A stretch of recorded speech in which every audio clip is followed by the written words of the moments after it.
नमस्कार दोस्तों। EPS 95 pension के ऊपर बहुत सारी वीडियो आ गई, लोगों की चर्चाएं हो गई। आने वाले टाइम में ऐसा कहा जा रहा था कि मनसुख मांडविया जी ने आश्वासन दे दिया है। इस प्रकार का वक्तव्य जो है कमांडर अशोक राउत साहब जी के द्वारा दिया जा रहा था। हालांकि इसके पीछे पूरी मीडिया लगी हुई थी, बहुत से लोगों ने इस वक्तव्य को रखा। ईपीएस 95 पेंशनरों की मंशा तभी से साफ थी कि जब तक ये मौजूदा सरकार है, ये पैसा बढ़ाने वाली नहीं है, इसी प्रकार से हमें सिर्फ ठगने वाली है। और वो जो पेंशनर्स हैं, उनका कहना सही साबित हुआ, क्योंकि बहुत सारे ऐसे पेंशनरों की मैं लिस्ट दिखा दूंगा, कमेंट दिखा दूंगा, कितने सारे लोग जुड़े हुए हैं।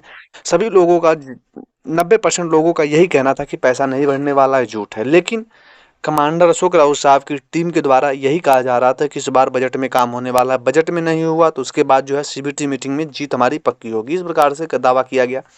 उसके बाद भी सरकार जो है अभी तक खामोश बनी हुई है। उसी प्रकार से कमांडर अशोक राउत साहब फिर से मीटिंग का दौर चालू कर रहे हैं। हालांकि देखने वाली बात होगी कि आने वाले टाइम में ईपीएस 95 पेंशनर के ऊपर वो क्या करते हैं। उन्होंने कहा धरना दिया जाएगा, धरना स्थगित हो गया। हालांकि अब साफ आकर के बातों को साफ करना चाहिए, क्योंकि उन्होंने एक वीडियो डाला हुआ है। उन्होंने उसमें साफ तौर पे कह रहे हैं कि हमारा काम होगा, हमें आश्वस्त किया गया है। लेकिन कब तक होगा ये चीज़ जो है पब्लिकली बता पाना अभी बहुत ही मुश्किल लग रहा है। और साथ में वो ये भी कहते हैं कि हम स्थगित नहीं करेंगे, जिस प्रकार से हमारी मीटिंगें जो हैं वो मीटिंगें उसी प्रकार से होती रहेंगी। तो बहुत से लोगों के मन में अब ये सवाल पैदा हो रहा है कि क्या कमांडर अशोक राउत साहब भी जो है सरकार से मिले हुए हैं। ऐसा लोगों का मानना है, क्योंकि अब लोगों की अपेक्षाएं टूट रहा है।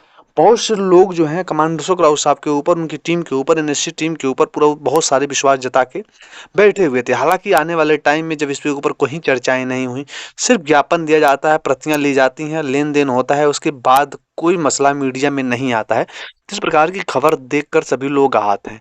ईपीएस 95 पेंशन के ऊपर कमांडर अशोक राउत साहब को आके स्पष्ट करना चाहिए कि हमारा इतने तारीख से इतने तारीख तक फाइनल डिसीजन है, इसके बाद नहीं होगा तो क्या कुछ होगा। हालांकि वो जो सांसद लोग हैं उन लोगों को जोड़ने के लिए लगे हुए हैं, लोगों से अपील करते हैं कि आप उसी प्रकार से अपने सांसद लोगों का हाथ मत छोड़िए, उन्हें ज्ञापन दीजिए, उनसे मिलते रहिए। हालांकि बहुत से ऐसे सांसद महोदय हैं जो लोकसभा में इस बात को समय समय पे उठाते रहे हैं। सबसे आगे मैं रखूंगा सुप्रिया सुले जी को।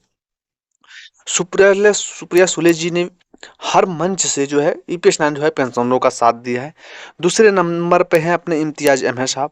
इन्होंने भी हर मंच से जो है ईपीएस 95 पेंशनरों की बात की है। समय समय पर बात की, अगर उनकी वीडियो निकालूंगा तो 20 ऐसी वीडियो मिलेंगी जिसमें वो ईपीएस 95 पेंशनरों को खुलकर समर्थन दे रहे हैं।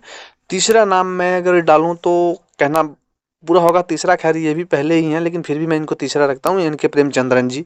इन्होंने भी समय समय पर इस मुद्दे को उठाया है।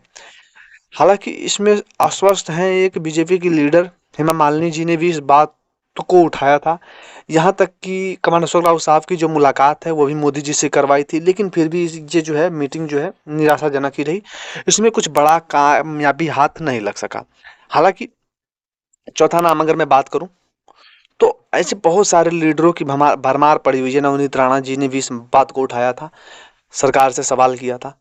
हालांकि ऐसे बहुत सारे लीडर्स हैं जो इस प्रकार का जो है ईपीएस 95 पेंशनरों के हक में खड़े हुए हैं, लेकिन अभी भी कोई बड़ा लीडर जैसे राहुल गांधी सपोज दैट, उनको भी ज्ञापन दिया गया, उनसे भी मुलाकात की गई, इसके बारे में चर्चा की गई, लेकिन वो भी अभी तक इसके ऊपर सवाल नहीं पूछ सके हैं।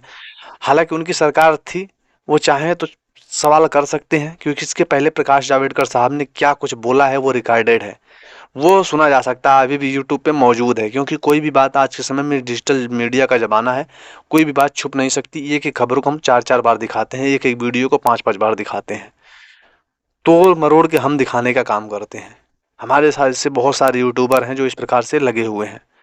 तो कोई भी बात आने वाले टाइम में छुप नहीं सकती। आपने उस समय विरोध किया था 1000 रुपये पेंशन में क्या कुछ होने वाला है मौजूदा टाइम में, और आज 10 साल बीत गया, अभी तक आपके कोई बड़ा लीडर इस बात को क्यों नहीं उठा सका कि जब उस समय 1000 रुपये में नहीं कुछ हो सकता था तो अभी के टाइम में 1000 रुपये में क्या कुछ हो सकता है। ऐसा सवाल पूछना बनता है। कब पूछोगे मेरे भाई? आपको पूछना चाहिए। ईपीएस 95 पेंशनर जो है व्याकुल है, आए दिन लोगों की मौतें हो रही हैं, लोग इस दुनिया को छोड़ के जा रहे हैं। ईपीएस 95 जो उनका मिनिमम बैलेंस पेंशन सोच रहे हैं पेंशन मिलेगी मिलेगी, छोड़ के चले जा रहे हैं। ऐसे लोगों को भ्रमित करने हाय लगेगी सरकार को। अगर वो ईपीएस 95 पेंशन बुजुर्गों के बारे में नहीं सोचती है तो उनको मेडिकल प्रोवाइड, वो मांग क्या रहे हैं? अपने हक का पैसा मांग रहे हैं, मेडिकल मांग रहे हैं, मेडिकल अपने जीवन साथी की संगनी के लिए मांग रहे हैं, और क्या मांग रहे हैं वो सरकार से? सरकार विदेशों में फैसिलिटियां दे सकती हैं तो क्या अपने देश में फैसिलिटी बुजुर्गों को नहीं दिया जा सकता? इस प्रकार का सवाल बनता है। हालांकि देखते हैं क्या कुछ होता है। बहुत सारे मेरे भाई लगे हुए हैं। फिलहाल दोस्तों, जैसी भी कोई खबर आएगी मिलेंगे नए वीडियो में, तब तक के लिए थैंक यू।